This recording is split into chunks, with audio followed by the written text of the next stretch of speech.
Good. All right, Brazen Roofing here at 409 Carmello Circle for Mr. Maguire. Today I'm going to perform an attempted repair on the property. I'd like to let you know that Brazen Roofing isn't the company that believes every roof is unrepairable. In this situation, we do have a 20-year 3-tab shingle, and the adhesive strips are very strong on this. So if you could picture 2 index cards super glued together, kind of like these shingles, that's probably what I'm going to be fighting, so I felt it necessary to put this video together.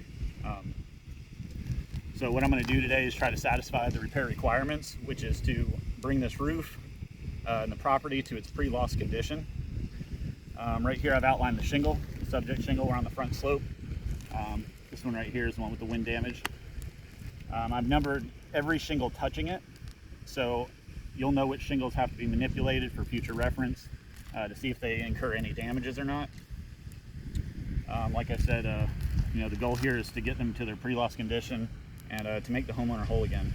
So I'm going to go step by step. What I'm going to do is remove this shingle. What I have to do is unseal the tabs on the subject shingle, unseal the tabs above it so I can get under there, get the nails out, slide the shingle out. I'm going to do it as gentle as possible. That way we can try to prevent any incurred damage. And I'm also using a roofing snake, which is the industry standard for repairing roofs, specifically 3-tab shingles. All right, so like I said, this one's up already. I'm gonna go ahead and try to work my way down, unseal these shingles, and let's get started, see what happens.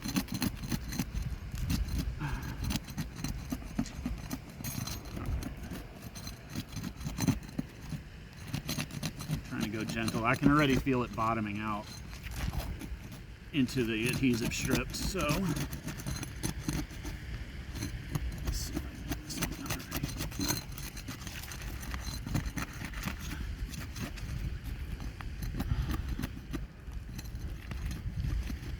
trying my best to get under this without doing any damage. All right, that one's unsealed.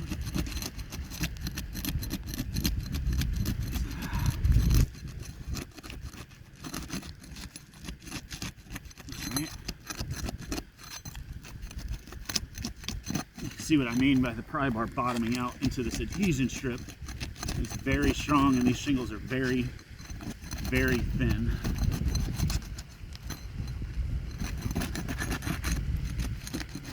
I can already tell this is going to be a nightmare. Come on, baby. Let's see if I can get from the side.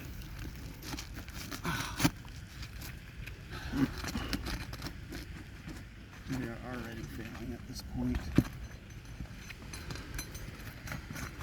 Okay, so just as I suspected, first shingle we tried to remove, I'll show you real quick right here. Take a look at what I mean about the adhesion strips. You can see the matting transfer, but it's glued so tight, we're already down to, I'll gently lift this for you. See that? We're already down to the felt. So this is 100% gonna take on water intrusion. There's no way to re-nail anything in any of these shingles. Look at that. It just lifts it and pulls it right up. I'm going to go ahead and continue just for the sake of the repair, for the prescribed repair. I'm going to start with 4 and 3 and then work my way up to shingles 6, 5, and 7. And see if we can get lucky on any of these.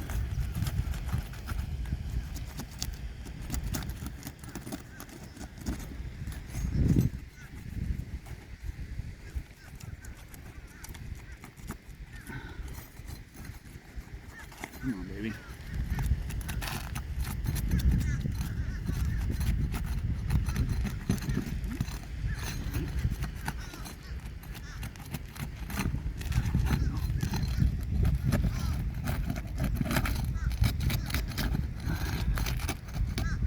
I'm not pushing any harder than I need to try to get the seal to break.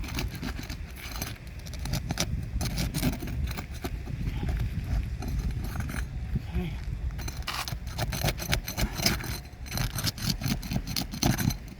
There we go.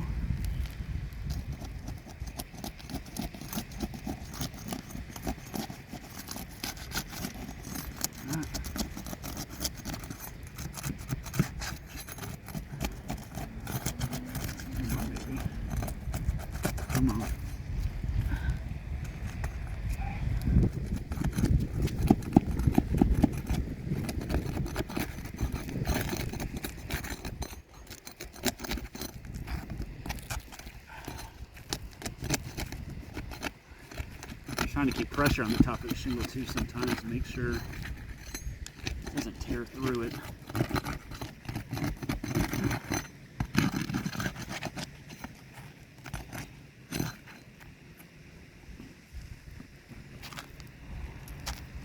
Alright, let's take a look real quick and just see what we got. Alright, shingle 4. Adhesion strip right here. See it? Torn all the way through. The shingle's no longer nailable. It will no longer keep this property watertight and leave him in a satisfactory condition. Matting transfer. It just pulls chunks of it out. They can no longer be re-nailed as well.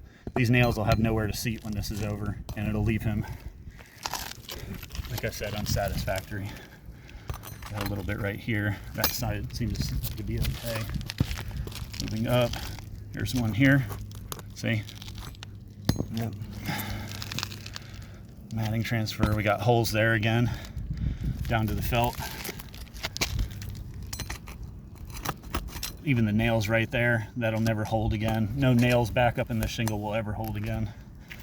So I'm going to chase these nails, pull this shingle out, and see if we can continue.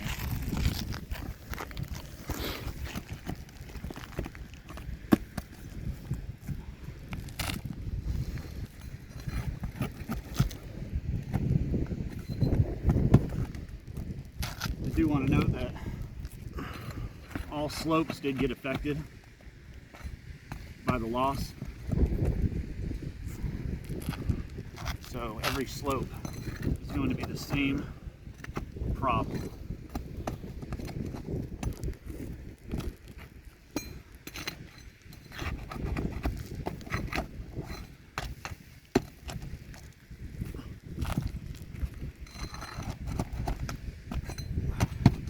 That's nasty, even nails.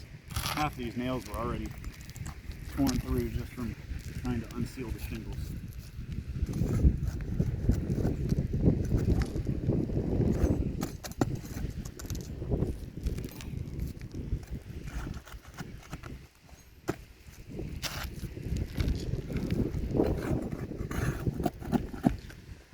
I'm only lifting the shingles high enough to get these nails out so I don't try not to create any granule loss, which looks like it's starting to become inevitable at this point.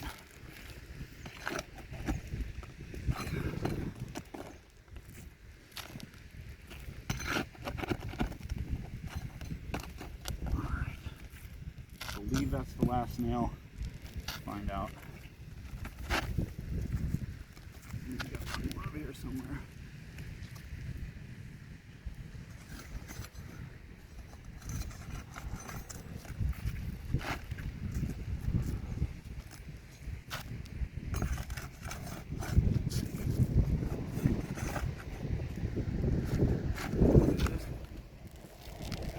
Busted through and got hooked onto something.